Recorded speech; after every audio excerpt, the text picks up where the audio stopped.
Welcome back. If you're just joining us, you are watching part 2 of tonight's 3-part show. We just finished part 1, where Ken and I both did a tasting of Larceny Small Batch Bourbon.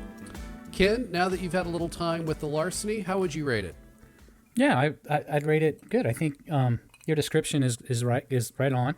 It's unique. It's for inexpensive. It is. It has great flavor, and it's treating me right. Yeah, I would agree. I don't do a lot of wheated bourbons. There is the wheated whiskey that I'm a fan of, that I turned you on to. And I enjoy this, but I'll tell you, it's not so much that I prefer this over some other bourbons, but I will say for the price point, I think I'll be coming back to the Larceny. Yeah, I'd agree. I'm going to have a little bit more. I'm going to top off as we're getting into this.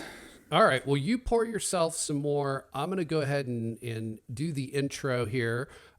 Before we jump into tonight's episode of Sons of Anarchy, I do want to remind everyone, please like and subscribe. Click that little bell at the top of the page so that you don't miss any future shows. And do be sure to leave us your questions and comments in the section below this video, or you can also email your questions to us at ask@bourbonbros, that's BROS.TV. And if your question doesn't suck, we may answer it on a future show. All right, let's get into tonight's discussion of Sons of Anarchy Season 1, Episode 6, titled AK-51. Ken, I know we're only 6 episodes into this series, but I have been looking forward to this one. Yeah, as have I. I mean, I've seen this a few times myself, but it's good to sit through it again and pick up things that you didn't see the first time. So absolutely. And this one originally aired on October 8th, 2008. Jeez, 12 years ago. Soon we'll be into 2009 episodes, Ken. Just hang in there. All We're right. getting there. This episode was written by Nicole Beatty. And I'm just going to quickly say she wrote a hell of an episode. Yeah, definitely. I'd agree. This is going to be a good one to talk about. Before we get into our overall impressions of the episode, in case the 4 people that might be watching this has not seen the episode, should I give a quick synopsis? Yeah, is it up to 4 already? Well, we did get a couple of questions. Who knows whether they actually came back to watch again? But I'm going to go with 4. I think that's a comfortable number. I'm good with that. Let's roll with it. All right. So for the synopsis, and again, I have modified this from the published synopsis to not give away the entire episode. But Piney brokers the sale of some of the IRA's AK-47s with an old war buddy. That old war buddy and several of his militia friends then take those AKs and attack a police convoy to free an associate. A new character, ATF agent June Stahl, is introduced and detains Clay under suspicion of supplying the militia with the weapons while also securing a warrant to search Teller Motors, which forces Jax to quickly devise a plan to hide the rest of the AKs. When the ATF searches the clubhouse, creepy Agent Cone, throws a hissy fit while the rest of the agents try to locate the guns. Cherry from Nevada shows up in Charming and sparks Gemma's interest in skateboards. And last but not least, Opie blows some shit up. Yeah, and it's always good when he blows some shit up. That's always fun. It is, absolutely. It's always good when Opie's just in the episode, but you get Opie blowing shit up, that's a great episode. So Ken, what were your overall thoughts for this episode? No, like you, I enjoyed it. It was entertaining. I think that the introduction of Agent Stahl is she's one of my favorite characters in this series. So you'll see her, if you haven't already, recur, from this point forward. And I really liked the storyline, what they're trying to do. I had a question for you though. You mentioned that there were AK-47s that they're trying to dispose of or sell or get off the premises. Why is the episode called AK-51? Help me understand. So here's the thing, Ken. There is no such thing as an AK-51. No gun exists as an AK-51. And so when I first saw the title of the episode, I assumed, incorrectly I might add, that they were going to reference AK-51 somewhere in the show. Mm-hmm. And they didn't. There was no reference of AK-51. I've done some research. I've not been able to find anyone from the show explain where the title comes from. It's a mystery. And again, this is where, going back to the questions that we answered in part one, if we were ever successful enough to have Kurt Sutter on the show, this is one of the questions I would ask. But here's the only thing I can come up with, and it's pure speculation. If you'd name the show AK-47 and you tried to do a Google search to find it, you are not going to find it. Because You'll be buried. You'll be buried. You'll be absolutely buried. But here's the thing.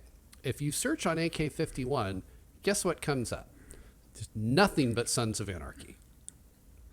Brilliant. So, I mean, initially, I'm not a gun guy. So I really, AK-51, yeah, maybe there's one. But no, there's not. So maybe that was just a coincidental lucky byproduct that when you search AK-51, all you get is Sons of Anarchy, but it's the best I could come up with. All right. Let's forge on.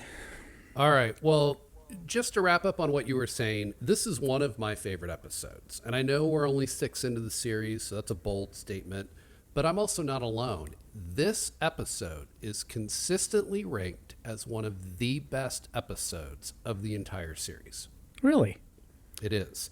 And for me, it is mostly because of one specific new character that you already mentioned. I think that's what does it. I mean, that's what does it for me. Just her personality, the one-liner she has. She's feisty. This is a great character. Yeah, and we're obviously talking about Agent June Stahl. The actress is incredible, but the writing in this episode is fantastic. In terms of introducing a new character, she just steals every scene she's in. Yeah, you nailed it. You nailed it there.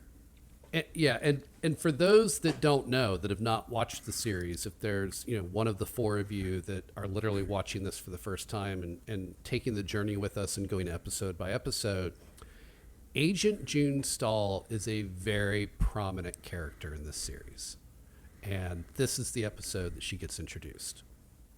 Yep. So, Ken, were there any other new characters in this episode besides Agent Stahl? Not that I recall. I mean, Cherry shows up, but she was introduced in Patchover. Yep. She makes a return appearance, much to everyone's chagrin. But no, I think that's it. Yeah, that's what I thought as well. So I believe she's the only one. And look, between the writing, her scenes, and the acting, like she makes up 3 characters all in one. Yeah. Mm-hmm. So let's go through the main storyline. So again, we'll talk about kind of what I like to call the story of the week, which are specific to the episode. And then we have some kind of ongoing or recurring storylines. So obviously with the episode title of AK-51, one of the key stories of the week is Piney's buddy and his militia friends that purchase guns from the club and then use them to attack a police convoy to free an associate. Mm-hmm. You have Clay, who is detained and questioned by newly introduced character Agent June Stahl. You now have Jax kind of thrust into this position of having to kind of be the interim leader, right, as VP. He's kind of taking over with Clay being detained, and he has the task of figuring out how to move the guns from Teller Motors before the feds show up with their search warrant. Mm-hmm. And then you've got Gemma, who has discovered that Clay slept with Cherry and is discovering that while she's also suffering from and trying to hide the fact that she started menopause. Mm-hmm. So those are kind of our 4 stories of the week. And then we've got some ongoing storylines. So going all the way back, I think, to the pilot episode, correct me if I'm wrong, but we have Sam Crow, who, because of their warehouse being burned down, and now they've got guns that they can't sell. They've got to pay the IRA for the guns. They've got to stay square with the IRA, or the IRA is going to go sell their guns somewhere else. So that's an ongoing storyline that I think is front and center here. We have our good friend, creepy Agent Cone, who continues to stalk Tara and look for ways to go after mainly Jax, but Sam Crow as well. We also have the ongoing storyline of Jax and his father's journals, right? That it becomes kind of a moral compass for Jax. And then it's really the introduction of what will be an ongoing storyline, but that is Agent Stahl showing up and now going after Sam Crow. Right. This will definitely become a recurring theme. Yes. And it's hard to say it's one of my favorite storylines of the series because there are so many that are great, but this is especially good. I'd agree. I think I really enjoyed it. I enjoyed watching it. I've probably seen it 6 or 8 times now. It's definitely enjoyable. And again, we won't let the cat out of the bag because we've got, I think, a handful of seasons before we get there. But the ultimate climax with Agent June Stahl was talked about widely in this show. It is not a subtle ending, shall we say? Okay. Well, let's move on. We don't want to give anything away. Fair enough. Fair enough. So we'll leave that where it is. We'll leave that where it is. Teaser. Just put a pin in that. We'll come back to it. All right. Yeah, go ahead. Let's get into our top moments. Sure. I'm going to let you kick things off, Ken. Give me your first kind of top moment that you want to dig into. Well, the first moment I think deserves an explanation. I wouldn't consider it my favorite by any means, but it's just Cherry arriving back in Charming. So she shows up at Teller Motors uninvited. Her intention is to, reconnect, continue trying to pursue a relationship with Half Sack. But when she shows up at Teller Motors, all hell breaks loose because everyone in the club is aware of what happened between Clay and her. Gemma doesn't know yet, but they're trying to get her to leave. So there's a little bit of a panic there. What the hell is she doing here, huh? She told me she was getting out in Cleveland. It's not his fault, okay? I know I'm not supposed to be here. Let me go talk to someone. You can talk to somebody in some other charter. You got that, sweet butt? Yeah, and you it's kind of known, it's an unwritten rule, if you will, that you don't mix. Gemma and Cherry should never cross paths. Right. Right. It's kind of one of those, what happens in Vegas stays in Vegas. And so, yeah, Clay doesn't want Gemma to find out, so he kind of loses his shit. Nobody knows why she's actually there. And she's there for Half Sack, but Half Sack kind of turns his back on her. Yeah. That's true. And of course, Gemma oversees all of it. And this is the thing for me. Like, if Clay just wouldn't have lost his mind and caused a scene, Gemma probably wouldn't have known. Clay made it 10 times worse. Yeah, he did. And I also love how Gemma knows that he can see Half Sack's reaction, right? So he knows there's a thing between Half Sack and Cherry. She also knows that Half Sack has a crush on her, and so she uses that to try to pry information out of Half Sack.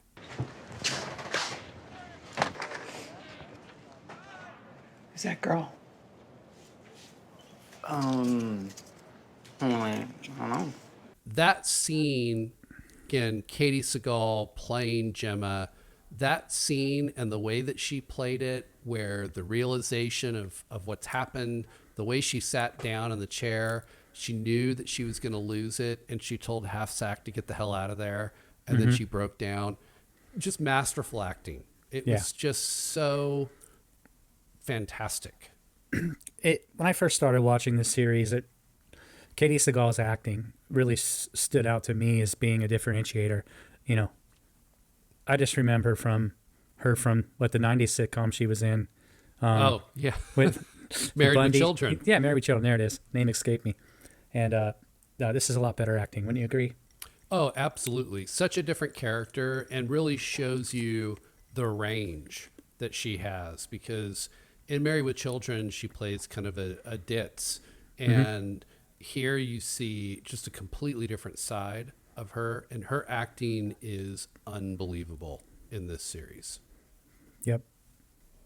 So I just think that just painting the background, Cherry coming back into town, she appears more here. There's more to tell. Oh, but yes. Just, just that opening, that opening scene there.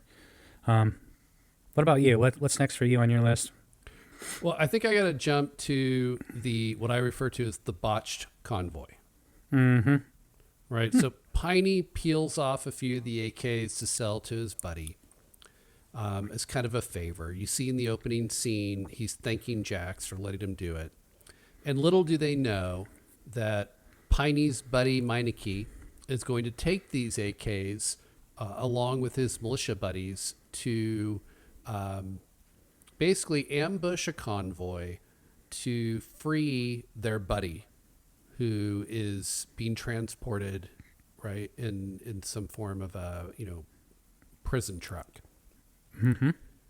It's amateur hour. It's just flat out amateur hour. And frankly, the weak link in this brain trust of this militia is Meineke, Piney's buddy. Yeah. He goes up to the cop car that's following the convoy, knocks on the window and asks for directions. That's all fine. But then he decides to draw his gun and hold him at gunpoint. Now, his first mistake was he practically has the gun inside the car. Like, bullets travel. You don't need to be so close. And you certainly don't need to be so close where somebody could grab the gun or do something to create a scenario where you wouldn't be able to defend yourself. And that's exactly what happens, right? Cop opens the door right into Meineke, knocks him on his ass, and all hell breaks loose. Yeah. Gunshots flying everywhere. That's right. And so now you got a bunch of jacked up militia just slinging lead and hitting everything but what they're supposed to. They end up killing a guy and a girl on a motorcycle, I think an innocent guy in a car. They did end up shooting a cop and killed him. Things went from bad to worse in a hurry. Mm-hmm. And then good old Meineke leaves his burner phone behind. Apparently it fell out of his pocket when they knocked him on his ass. Brilliant. And that allows Stahl to tie this ambush back to Sam Crow. Right. Amateur hour, Ken. Because back at Sam Crow, Piney called his buddy from the landline. That's how they tied it back. Yes, and later when you see Stahl show up, right, Clay has no idea who the hell she's talking about because he wasn't part of this. And when she discloses that the call came from Teller Motors, the look that Jax gives Piney and the look on Piney's face was perfect. Yeah. Just great. So, yeah, the botch convoy, and again, I'll say it again, amateur hour, Ken, left a lot to be desired. It was like an old episode of Chips. Just stuff's blowing up everywhere, shooting. So true. It's exactly like the opening scene of an episode of Chips. So that was mine. What do you got next? What jumps out? I'd probably jump to how Jax figures out how to get the guns off the premises. Do you remember this? Oh, yes. Now, So- there's a lot to unpack here because this is not a there single is. scene. Yeah, it's not. It's kind of evolving. Earlier at the beginning of the episode, at Teller Motors, there is a sewage backup in the bathroom, right? Bobby. Yep. Bobby. Good old Bobby. Bobby Good old Bobby. Ellis. He discovers it and calls, of course, Halfsack in to do some plunging. Because and he's pulls- not going to deal with it. No, he's going to call Halfsack. They discovered there's some panties that have been kind of thrown down the toilet there and it clogging things up. There's a septic tank involved. Right? Yeah. Is and, that clear or is that not clear? well, it becomes clear because Halfsack goes to Gemma and asks for the phone number of the septic guy. Right. Not a plumber, but the septic guy. Yeah. 'Cause, yeah, there's a reason for that. So that's what I'm getting at. It becomes clear that Agent Stahl is there to determine where the guns are, right? She wants to search the place. They have to get the guns off the premises. They know that. Jax figures it out. Yes. He's up on the roof. He's reading his dad's journal, and he's looking down upon Teller Motors, and he sees the sewage truck pumping, the system because of what happened, and has the idea, we're going to use this truck. Yeah, so let's take a step back and break this down because there's so much packed into this, and it's a great moment. By the way, do you have a title for this moment? Probably it's all about the shit because that's what's going It's on a here. fitting title. It's a fitting title. And that's what Jax says. It's all about the shit. So yeah, it starts with Bobby, right? And again, why is there someone flushing panties down the toilet? We don't know. No. And I have no logical explanation. Like, you're on your own with that. But it does become the premise for Jax and his solution. And again, I know you tend to bring this up, and so I don't want to steal your thunder, but let's talk real quickly about church. When the club meets for church, there's a lot happening. It's happening fast. You got Chibs talking with the Irish brogue. But the bottom line is they got to pay the IRA for the guns. Right. And they don't have a buyer. They don't have a buyer. But they're going to owe him a lot of money, right? Like $200,000. And they're if they trying don't to pay them, they're going to lose that gun connection. Yeah, they're going to start selling guns to the Russians, and they're going to lose their channel, right? That's right. And then it was during church that Agent Stahl shows up. She discloses that they found the burner phone and that the call came from Teller Motors. They arrest Clay. They arrest Clay. Now everything is on Jax. Because he's VP. I love how everyone's sitting there going, there's no way we're going to get the guns out of here because the feds are sitting on Teller Motors just waiting for the search warrant. And Jax is like, Yeah, go meet with Leroy. Pick up our money. Tell him he'll have his guns before the end of the day. You gonna Houdini this stuff out here, brother? I'll figure it out. and then, as you said, you got him on the roof. He's reading his dad's journals. He's contemplating, and he looks down at the septic truck. And you don't know yet what, but you see that spark of an idea, right? That light bulb goes on. Something clicks. And so what is his solution, Ken? Well, his solution is to take the guns apart and put them inside of one of the trucks, right? The truck that's there. The And septic truck. The septic truck, right. I'm sorry. I wasn't clear. Inside the septic truck with the shit. Yeah, not in the cab. No, not in the In cab. the tank. In the tank. They bag the guns up, but it's not enough. It's disgusting. Just fast forward. It all happens so quickly. You really don't know it's going on when it's leaving the premises. But when they have to go back and meet up with the truck to drain it to get the guns out, it's just a disgusting scene. Everyone's throwing up. Yeah, so what happens? Well, Tiggs is the one that has Chibs. Chibs has to crack the valve, right? Uncork it. Do you remember what he says? No, what'd he say? Remind me. Step back, boys. Why, Ken? Why just open it up? So many better options. So many better options. You could just smell it. Just watching it, you could smell the stench. It's television, and yet you can smell it. And you see all the parts of the gun spill out, and you realize they're going to have to pick all that up. Yeah, and again, Half Sack is the first one in, picking it up. Yeah, and their reaction to it, like, again, that's part of why you could smell it. I mean, they are literally, I don't know if they actually vomited But if they didn't, they were very close. Yeah. It was bad. I mean, I don't want to jump forward. I don't know if it's in your topics you want to cover, but at the end, when they are doing the final exchange, when they're pulling these guns out of the back of the truck, did you notice there's a little bit of liquid on the bag just kind of flying off the end of it as they flip it up? I was going to save it for when we get to that part, but just a nice touch. I had to mention. I didn't want it to slip. So let's come back to it because you're absolutely right, and it's a great pull because yes, they didn't make a big deal about it. If you weren't paying attention, you totally miss it. But yes, so bad. I caught that. Mm-hmm. So that's it. So it's all about the shit. I thought it was a creative way for Jax to solve a problem.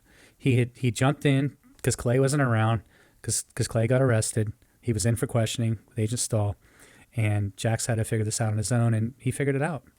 Yeah, and this I think is one of the first times where you really get a glimpse into the intellect that Jax brings to the equation. You know, this kid's not gone to college. He's an outlaw biker. He kind of, went straight into the outlaw life, but he is smart. Yeah. Mm-hmm. So what about you? What's next on your list? Well, I got to get into Agent Stahl.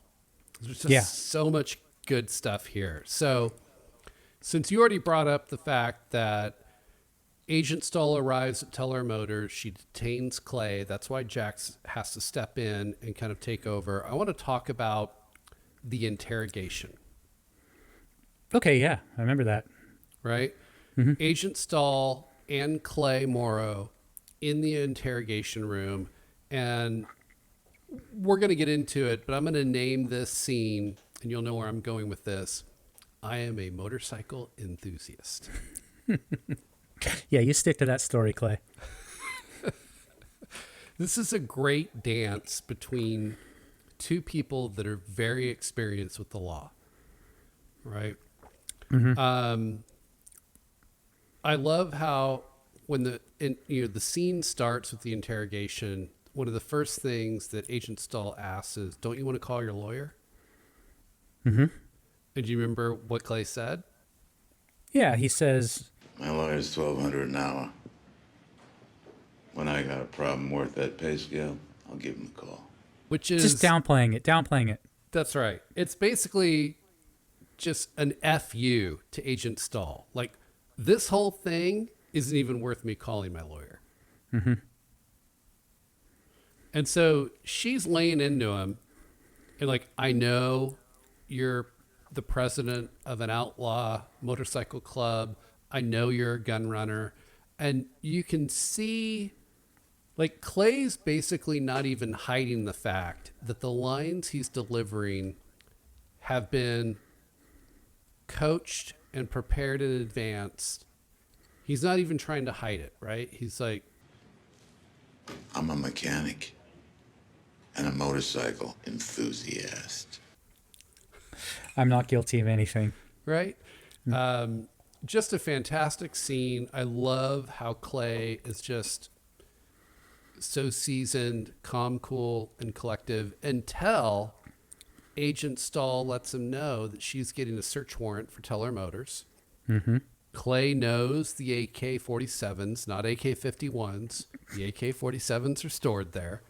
Yep. And so Clay, realizing that he wants to let the club know, says, maybe I should call my attorney. Mm-hmm.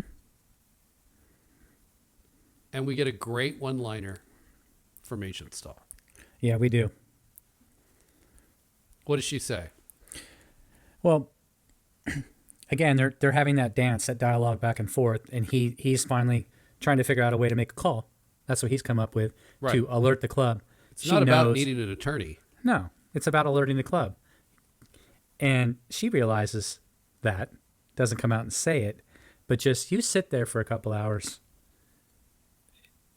right? Something to that effect. You sit there for a couple hours. I'll let you call him. I'll let you call him in a couple hours. And then she turns around and says with that spry look, Look at that. I just saved you $2,400. Jesus. Just a good little exchange. Yeah, besides just being a really entertaining scene, it demonstrates that you're talking about two people that know their shit, right? They're on opposite sides of the law, but they both know how to play the game. It's not their first rodeo. No, not at all.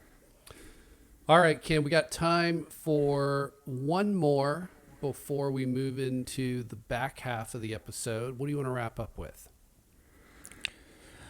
Let's jump back to Cherry. Cherry and Gemma. We'll call it Watch Out for Flying Skateboards. Do you remember this scene? Oh, boy, do I. Yes. Yes, Gemma takes up skateboarding in her own unique way.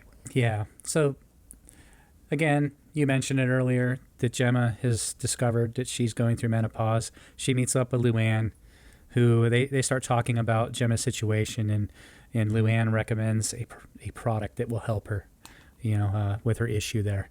So she goes to the pharmacy. This happens at the pharmacy. She's getting her estrogen medication, and she comes out, and who does she see walking up? Cherry, walking down the street. Just happened to be Cherry, up until this point, has not seen Gemma. No, she hasn't. In fact, she doesn't know who she is. That's right. So it's just all of the emotion probably that Gemma's experienced as she walks out of this store, keenly aware of her problem, sees her nemesis, so to speak, in the relationship with Clay, knows what's happened, and she sees a kid on a skateboard, grabs a skateboard, and just smashes Cherry over the face with it, breaks her nose, totally knocked out. And she has no idea who's done this to her because she hasn't met, to your point, she hasn't met Gemma. Yep. Yeah, it's a great scene. And obviously what you're getting from this is Gemma is starting menopause. Mm-hmm. She's not shared that with Clay. Mm-hmm. She's discovered that Clay had a thing with Cherry, who's much younger. And I think she's feeling that fear of being traded in for a younger model. Yeah. And that's pissing her off. Mm-hmm. Right? And so she takes that frustration out on Cherry. Yes. She did a good job at that. With that. Yes, she did. And then she just casually walks over and sits down on the curb. Just letting it all sit in. She ends up getting arrested. She ends up in jail. And she ends up right there with Clay. Now, I won't go into this. But interesting scene. Yes. So. Yes. And that is a great teaser for part 3. So let's wrap up part 2. Remember to like and subscribe. Please check out our channel for more shows, and be sure to join us for part 3, where we're going to continue to enjoy some Larceny Small Batch Bourbon, and we're going to wrap up our discussion of Sons of Anarchy Season 1, Episode 6, titled AK-51. There is no such thing, but that's the title of the episode. It's all coming up next. Stay with us.